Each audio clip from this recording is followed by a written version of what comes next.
Welcome to Vanguard News, your trusted source for the latest updates on global affairs. In today's video, we're diving into a topic that has been stirring the international waters: President Trump's ambitious moves regarding the annexation of strategic territories. We'll look at the implications for the United States, Denmark, and Panama, as well as the historical lessons we can learn from similar geopolitical disputes. How will these actions affect relations between these nations? What is the economic fallout? And how do these events compare to key moments in history, like the Falklands War of 1982? Stick around as we unravel this complex web of power plays. Trump's territorial ambitions. Over the past year, President Trump has made headlines with his controversial moves to expand U.S. territorial influence. From proposing the purchase of Greenland from Denmark to discussing the control of strategic areas in Panama, his actions have raised many eyebrows. First, let's talk about Greenland. Historically, this massive island has been a part of Denmark, but its geographic and strategic importance has always been in the eye of global powers. With its vast natural resources, including oil, gas, and rare earth minerals, and its position near the Arctic, Greenland holds immense value. Trump's proposal to purchase Greenland was met with immediate resistance from Denmark, which sharply rejected the offer. While the U.S. has maintained its interest in the region, the response from Denmark was firm. Greenland is not for sale. Denmark's response and international implications. Denmark's refusal to sell Greenland was more than just a diplomatic response. It was a statement about national sovereignty.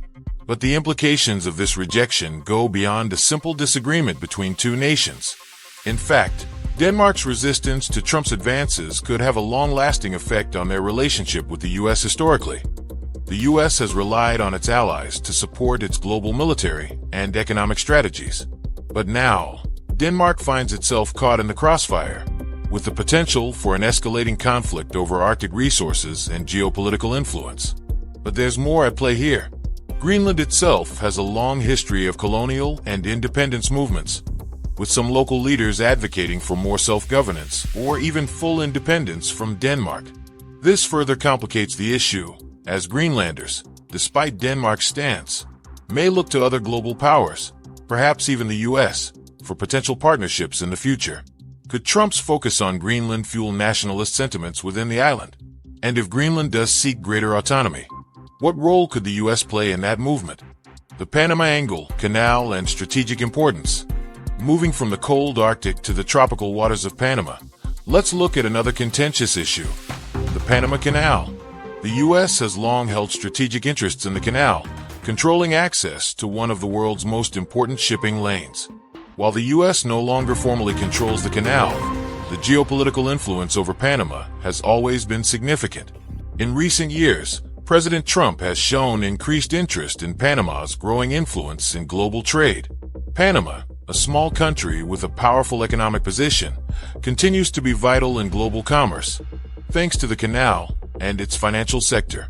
Trump has been vocal about strengthening ties with Panama, but this, too, has stirred controversy, especially as Panama's government has moved towards greater independence in its economic and political dealings.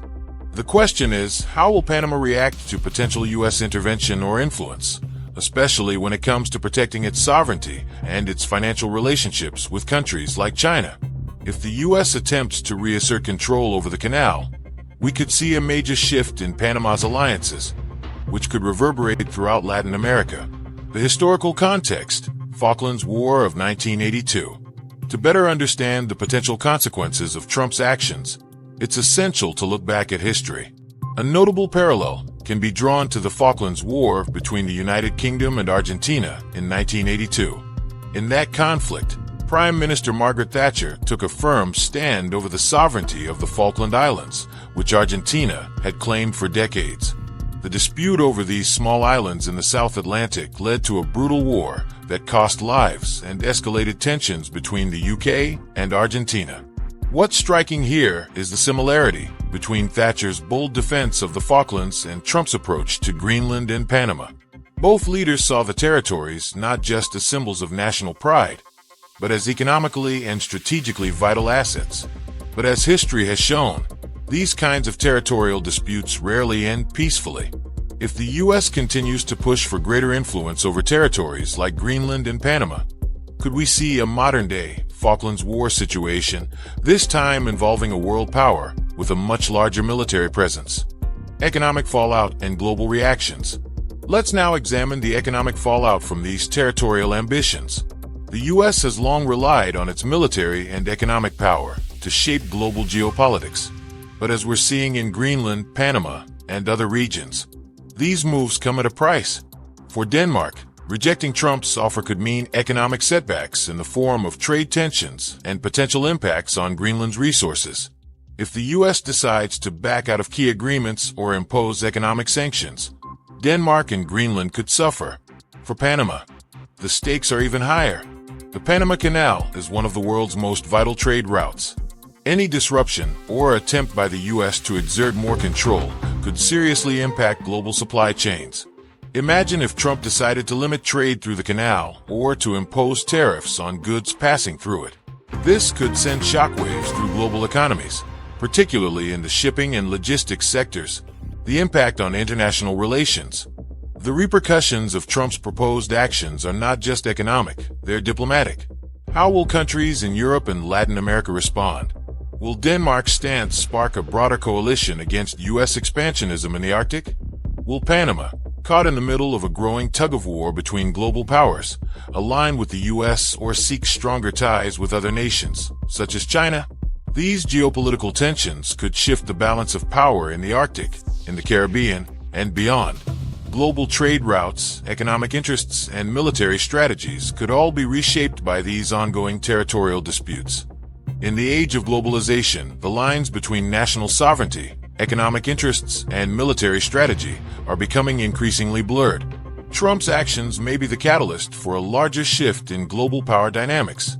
But the question remains, what will the world do in response? The Gulf of Mexico controversy, a new territory under Trump's influence? Another contentious issue that has recently surfaced involves the Gulf of Mexico, a body of water that has historically been shared by the United States, Mexico, and several Central American nations. President Trump, known for his bold moves on international diplomacy, has raised the idea of renaming the Gulf and potentially claiming more control over the waters surrounding it. In a surprising statement, Trump suggested that the Gulf should be renamed to reflect the strong economic and military presence of the U.S. in the region. Some sources claim he has even floated the idea of increasing American territorial influence over parts of the Gulf, asserting that the U.S. could take greater control over offshore oil fields and trade routes that run through these waters. But why is this such a controversial idea? Let's break it down. The Gulf of Mexico, with its rich resources and strategic importance, is a vital waterway for global trade, particularly for oil shipments. It's been a center of U.S.-Mexico relations for years, especially in the energy sector. The U.S. has numerous military bases in the region, and Mexico has long depended on access to the Gulf for economic activities, including fishing and tourism. Trump's proposed actions could lead to heightened tensions between the U.S. and its southern neighbor, Mexico, which has historically viewed the Gulf as part of its territory, would likely view such a proposal as a threat to its sovereignty. The idea of annexing parts of the Gulf, or exerting more direct control over its waters, could raise significant concerns regarding international law, especially regarding shared maritime boundaries. This proposal mirrors Trump's approach with Greenland and Panama, where he has suggested that U.S. interests should take precedence over local sovereignty, especially in regions with economic and military significance. Historical context in comparison to the Gulf of Mexico. To understand the gravity of these suggestions, it's essential to look at historical precedents. One of the most notable is the U.S.-Mexico War of 1846 to 1848, which saw the U.S. annex large portions of land from Mexico, including parts of what would later become Texas, California, and Arizona. The war was driven in part by the U.S.'s belief that it had a manifest destiny to expand its territory across North America.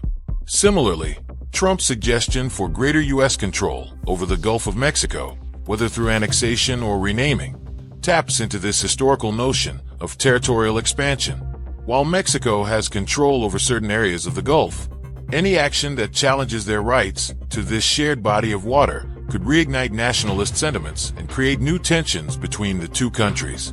Looking even further back, we see how territorial disputes over natural resources have often led to international conflicts. For example, the Panama Canal dispute in the early 20th century also revolved around control of strategic waterways, with the U.S. taking a strong stance on its interests in the region. Much like what we're witnessing now with the Gulf of Mexico, the international community had to intervene in order to stabilize tensions, ensuring free access to the canal and regulating global trade routes. Could the Gulf of Mexico become the next geopolitical flashpoint in a similar manner? Economic and strategic implications for the Gulf of Mexico. Trump's proposal for the Gulf of Mexico carries enormous economic implications. The Gulf is one of the most resource-rich areas in the world, with offshore oil drilling operations contributing significantly to the U.S. economy. It is also a major hub for international shipping routes. The idea that the U.S. could exert more control, or even claim parts of these waters, would not only affect Mexico's economy, but also have a profound impact on the global oil market. The oil industry in the Gulf is highly interconnected, with major operations on both U.S. and Mexican coasts. Disrupting these operations could lead to energy price fluctuations, impacting both nations and potentially the global energy market. Additionally, tensions over these resources could lead to new trade sanctions or tariffs, further complicating U.S.-Mexico relations. However, the Gulf of Mexico is not just about oil. The region is also crucial for fisheries, tourism, and military operations. If Trump's proposal is taken seriously, countries like Cuba and Honduras, which also rely on the Gulf's resources, could find themselves caught in the crossfire of U.S. economic and military strategy. The impact on U.S.-Mexico relations and international reactions. Let's consider the larger diplomatic picture. U.S.-Mexico relations are already complex, with issues like immigration, trade agreements, and drug trafficking affecting their interactions. Trump's rhetoric and actions regarding the Gulf of Mexico could trigger a new wave of diplomatic tensions between the two countries. Mexico could see the U.S. move to assert more control over the Gulf as a direct challenge to its sovereignty. The potential reactions from other international players are equally important. China, which has increasingly made its presence felt in Latin America, might see Trump's actions as part of a broader attempt to dominate the Western Hemisphere. For Latin American nations, this could serve as a reminder of the U.S.'s long-standing role as the global hegemon, potentially driving them to seek stronger alliances with countries like China or Russia. The question now becomes, will Mexico stand firm against U.S. intervention, or will it acquiesce to pressure, potentially altering the region's balance of power? Comparing the Gulf of Mexico, Greenland, and Panama. In conclusion, President Trump's proposals regarding Greenland, Panama, and the Gulf of Mexico reveal his broader strategy of expanding U.S. influence over vital regions of the world.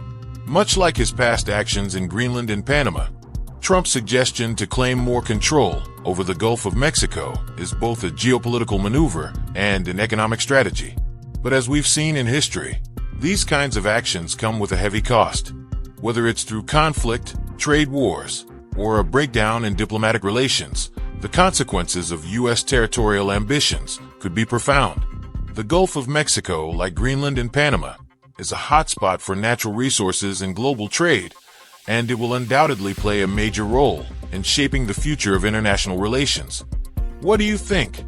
Will the Gulf of Mexico be the next battleground for global power struggles? How should Mexico and other nations respond? Let us know your thoughts in the comments below.